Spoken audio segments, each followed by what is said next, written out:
خلال دورة لتعلم الخزف قرر المعلم تقسيم المتدربين في أول يوم تدريب لمجموعتين. المجموعة الأولى مطلوب منهم كمية معينة من الأواني الخزفية يعملوها، ومش مطلوب منهم جودة معينة عشان ياخدوا تقييم ممتاز. والمجموعة الثانية مطلوب منهم عمل إيناء خزفي واحد ولكن جودته ممتازة عشان ياخدوا تقييم ممتاز. وفي آخر يوم في الدورة هيتم تقييم المجموعتين، ولما جه وقت التقييم ظهرت نتيجة صادمة.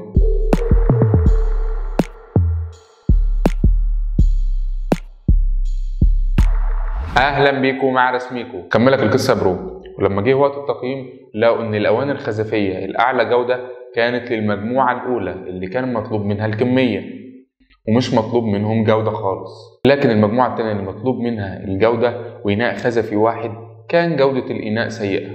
طيب ايه اللي حصل يا رسميكو؟ مش المفروض بالمنطق كده العكس اللي يحصل؟ ان المجموعه الاولى تعمل اقل جوده لان مطلوب منها كميه كبيره، والتانية والمجموعة التانية هي الأعلى جودة لأن مطلوب منهم إناء واحد يشتغلوا عليه طول الدورة. أقول لك خلينا ندخل على القاعدة الأخيرة يا برو. القاعدة العاشرة من 10 قواعد لتعلم المهارات بسرعة. أكد على الكمية والسرعة. عشان لو أول مرة تشوفنا، ده الدرس الأخير من كورس خليك جدع، واللي بنكمل فيه الشرح المفصل لكتاب أول 20 ساعة الاكتساب السريع للمهارات للمؤلف جوش كوفمان. تقدر تشوف الدرس الأول والثاني من الآية اللي فوق عشان تفهم هدف الكورس وليه سميناه كده. كمان ضروري تشوف أول 9 قواعد. كان عندنا 3 أنواع من المهارات. النوع الأول مهارات دقيقة، دي سهل تحدد مستواك فيها وسهل قياسها بأرقام والفرق ما بين الصح والغلط واضح. والنوع الثاني مهارات مرنة، صعب تحدد مستواك فيها وصعب قياسها برقم معين، وبيكون في أكتر من أسلوب وحل عشان توصل لنتيجة كويسة، يعني بتعتمد على التجربة والخبرة. النوع الثالث قلنا إن هي ميكس مهارات دقيقة ومهارات مرنة. كل واحد بقى يا برو من الأنواع ديت له وصف عشان تتعلمه صح. وخلينا نبدأ بالنوع الأول، المهارات الدقيقة. الوصفة بتقول الآتي: أول حاجة تركز على الجودة أو الدقة، وبعدين الكمية، وأخيرا السرعة. خلينا نضرب مثال زي الكتابة السريعة على الكيبورد.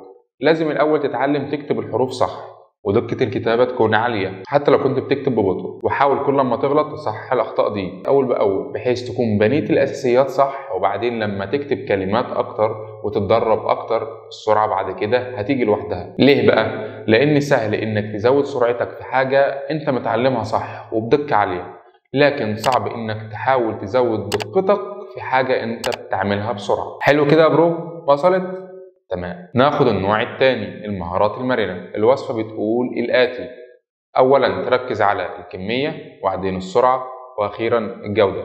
النصيحة هنا يا برو إنك تحاول تجرب كتير، ما تقلقش لو عملت الحاجة غلط، بل اغلط وتعلم من غلطك. شوف انت عملت غلط في ايه وايه اللي تعمله عشان ما تغلطش تاني، وايه اللي عملته صح وازاي عملته صح وازاي تكرره تاني، لان المهارات المرنة بتعتمد على تجربتك وخبرتك، وانك تكون عارف اكبر سيناريوهات وحلول ممكنة وتختار السيناريو والحل الصح لكل موقف. استنى بقى يا رسميكو، ده مهارة صناعة الخزف كانت مهارة مرنة. المجموعة الأولى المطلوب منها الكمية كانت مشغولة بصنع كمية كبيرة من الأواني الخزفية، وجربت كتير واشتغلت بإيديها كتير، وأكيد غلطوا وتعلموا من غلطهم وشافوا إيه اللي عملوه صح وكرروه وكرروا الصح ده، فعملوا أواني أسرع وبقى عندهم سيناريوهات كتيرة وتجارب كتيرة وخبرة، فعملوا الأواني أحسن وجودة أفضل.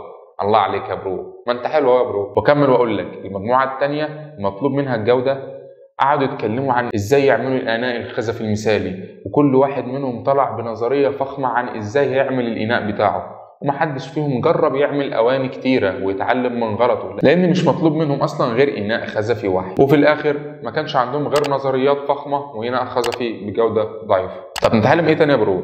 نتعلم نخلي اهدافك سر. ازاي يعني رسميكو؟ هقول لك. المجموعه الثانيه المطلوب منها الجوده، قعدوا يتكلموا كتير ويعملوا نظريات فخمه، وكل واحد فيهم قعد يقول هيعمل الاناء المثالي بتاعه ازاي، ومحدش بدا يعمل اصلا، ولا في حد فيهم عمل اللي قال عليه. لازم تكون عارف يا برو انك لما تقول اهدافك لحد ده بيقلل قدرتك على تحقيق الاهداف دي. ليه بقى؟ لانه بيديك جزء من الاحساس بالانجاز.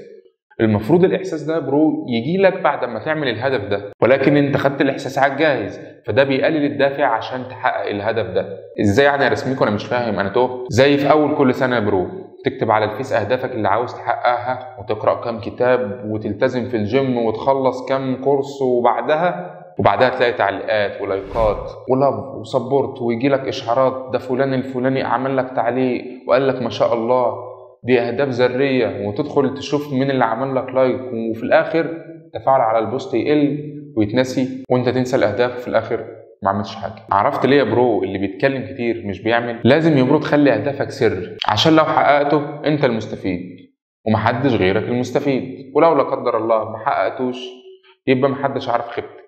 سوري يا برو بس هي دي الحقيقه.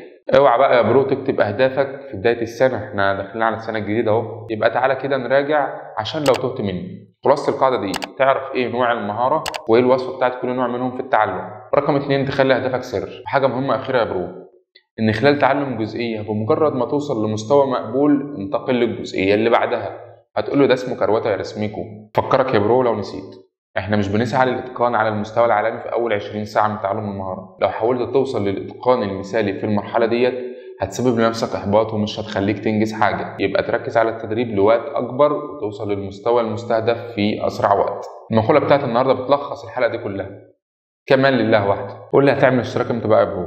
ها قول لي كده، قول لي كده. خلصنا 10 قواعد لتعلم المهارات بسرعه. هنبدا في الحلقات الجايه ان شاء الله 10 قواعد للتعلم الفعال. لو مهتم بالمحتوى ده ما تنساش تعمل اللي عليك وخليك جدع.